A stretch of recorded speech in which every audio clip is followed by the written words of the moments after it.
6 دسمبر بھی آئے گا جس دن بابری مسجد کو شہید کیا گیا. یہ سانحہ ہم بھول نہیں سکتے. ہمارے دل غم سے نڈھال ہے لیکن مایوس نہیں ہے. ہم مایوس نہیں ہیں. اللہ تعالیٰ کا اس کائنات میں ایک نظام ہے. وَتِلْكَ الْأَيَّامُ نُدَاوِلُهَا بَيْنَ النَّاسِ. ہم لوگوں کے درمیان اقتدار کو، حکومتوں کو الٹتے پلٹتے رہتے ہیں، الٹتے پلٹتے رہتے ہیں. آج ان کا اقتدار ہے، کل ان کا اقتدار ہوگا. حالات بدلتے ہیں. یہ قدرت کا ایک نظام ہے. یہ تو اللہ تعالیٰ کی حکمت ہے. عجیب و غریب بات ہے کہ سپریم کورٹ نے جب فیصلہ سنایا بابری مسجد کے متعلق تو اس میں اس بات کی وضاحت کی کہ یہاں پر پہلے کوئی مندر نہیں تھا اور اس مندر کو تو کسی مندر کو توڑ کر کے مسجد نہیں بنائی گئی. یہ جگہ پہلے سے خالی تھی اور اس پر مسجد تعمیر کی گئی. ظاہر بات ہے یہ سپریم کورٹ کے فیصلے میں ہے. آج نہیں تو کل ہم پر امید ہیں کہ یہی چیز بابری مسجد کی تعمیر کا سبب بنے گی. اللہ تعالیٰ کا ایک نظام ہے. اگرچہ انہوں نے فیصلہ کر دیا کہ رام مندر بنایا جائے لیکن ججمنٹ میں اور فیصلے میں یہ بات موجود ہے اور یہ کہ جن لوگوں نے بابری مسجد کو شہید کیا ہے وہ گنہگار ہیں، انہیں سزا ملنی چاہیے. اب جب یہ چیز فیصلے میں موجود ہے، آنے والا زمانہ انشاءاللہ بابری مسجد کی اثر نو تعمیر کا موقع فراہم کرے گا. ہم مایوس نہیں ہیں لیکن بابری مسجد کے سانحے کو یاد رکھنا اور آنے والی اپنی نسلوں کو بتانا ضروری ہے. ہم اسے فراموش نہیں کر سکتے، اسے بھلا نہیں سکتے. اگرچہ ہم دکھی ہیں لیکن مایوس نہیں ہیں. ظاہر بات ہے بابری مسجد بنی کب تھی؟ جب بنی تھی 500-550 سال تک اس زمین پر رہی. اس کے بعد انہوں نے بابری مسجد شہید کر کے مندر بنانے کا پروگرام بنایا. آنے والے دنوں میں صدی، 2 صدی، 5 صدی کے بعد پھر انشاءاللہ مسجد بنے. ہم کوئی مایوس نہیں ہے. قدرت کا ایک نظام ہے. کبھی اقتدار میں یہاں مسلمان تھے، آج نہیں ہے. آنے والا وقت ایسا آئے گا کہ پھر مسلمان اقتدار میں آئیں گے. سدا کسی کا عروج اور سدا کسی کا اقتدار نہیں رہتا. یہ قدرت کا نظام ہے. اللہ پاک نے فرمایا وَتِلْكَ الْأَيَّامُ نُدَاوِلُهَا بَيْنَ النَّاسِ. ہم زمانے کو، دنوں کو، اقتدار کو، حکومت کو لوگوں کے درمیان الٹتے پلٹتے رہتے، عدلتے بدلتے رہتے.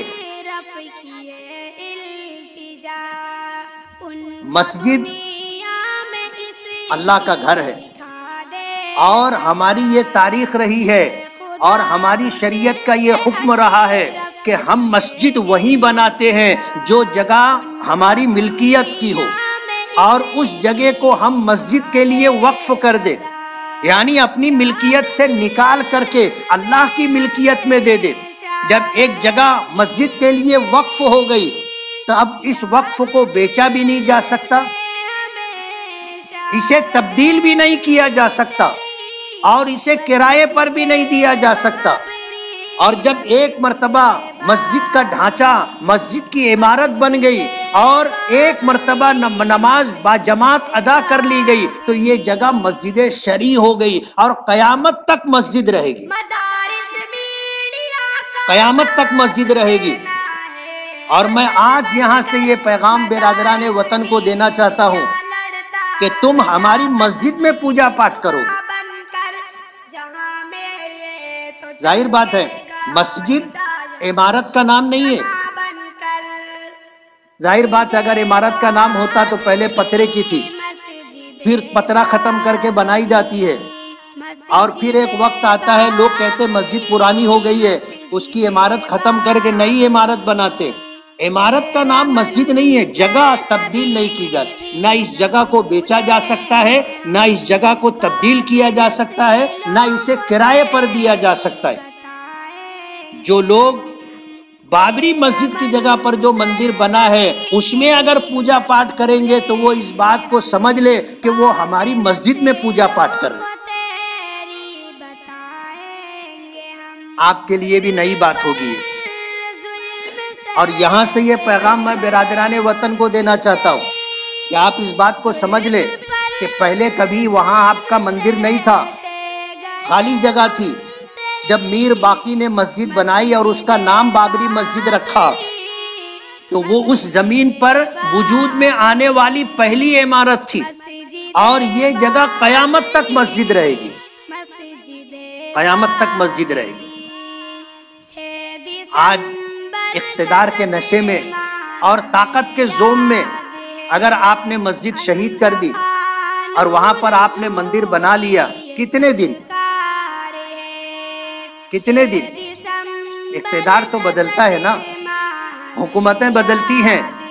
ہمارا کام یہ ہے کہ اس سانحے کو یاد رکھے، اور ہمارا کام یہ ہے کہ آنے والی اپنی نسلوں کو یہ بات بتاتے رہیں.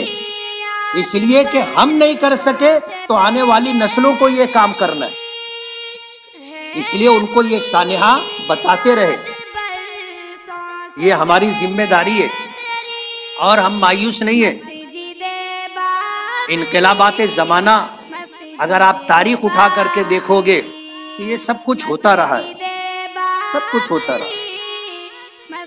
اور ظلم کی عمر کم ہوتی ہے، انصاف کی عمر لمبی ہوتی ہے، اور انصاف کی خیرات و برکات بہت دور تک جاتی ہے، اور ظلم کی عمر بہت کم ہوتی ہے.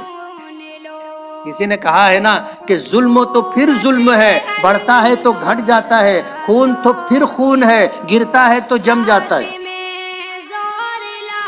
ظلم کی ٹہنی کبھی پھلتی نہیں، ناؤ کاغذ کی صدا چلتی نہیں. ظلم کی عمر بہت کم ہوتی. اور قرآن کریم میں اللہ پاک نے فرمایا کہ مسجدوں کی تعمیر ایمان کی علامت ہے.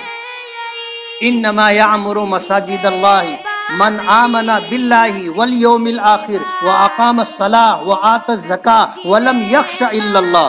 کہ مسجد تو وہی لوگ تعمیر کرتے ہیں جو اللہ پر ایمان رکھتے ہیں، آخرت پر ایمان رکھتے ہیں، جو نماز قائم کرتے ہیں، جو زکوٰۃ ادا کرتے ہیں، اور اللہ کے سوا کسی سے نہیں ڈرتے. وَلَمْ يَخْشَ إِلَّا اللَّهِ، اللہ کے سوا کسی سے نہیں ڈرتے.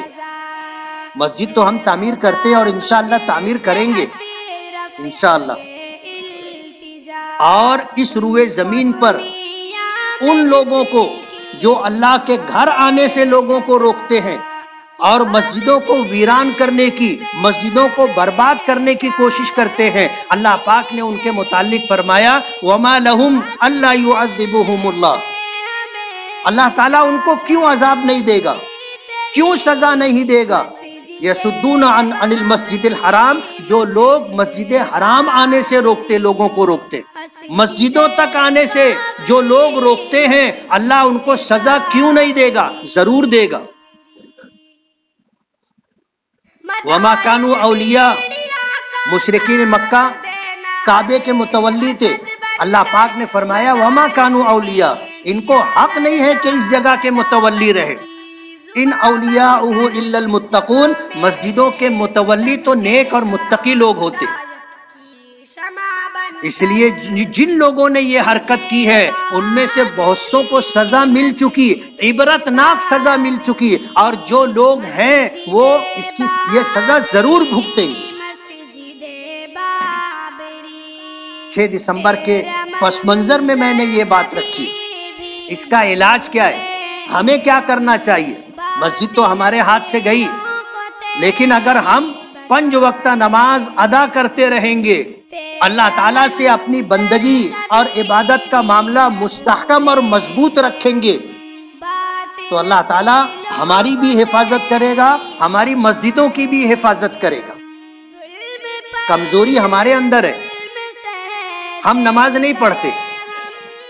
آپ اگر دیکھ لو 100 مسلمانوں میں سے 2 سے 3 مسلمان آپ کو ملیں گے جو 5 وقت کی نماز باجماعت پڑھنے کا اہتمام کرتے ہیں.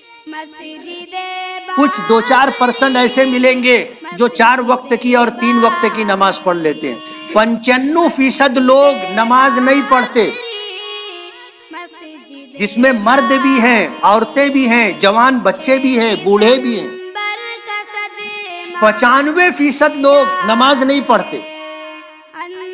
ہم اگر نماز پڑھتے رہیں گے، اللہ تعالیٰ سے اپنی بندگی، اپنی نسبت، اپنا تعلق مضبوط رکھیں گے، تو اس کا اثر یہ ہوگا اور نتیجہ یہ نکلے گا کہ اللہ کی بندگی اور عبادت کی وجہ سے اللہ ہماری حفاظت کرے گا، ہماری مسجدوں کی اور شاعر اسلام کی حفاظت کرے گا.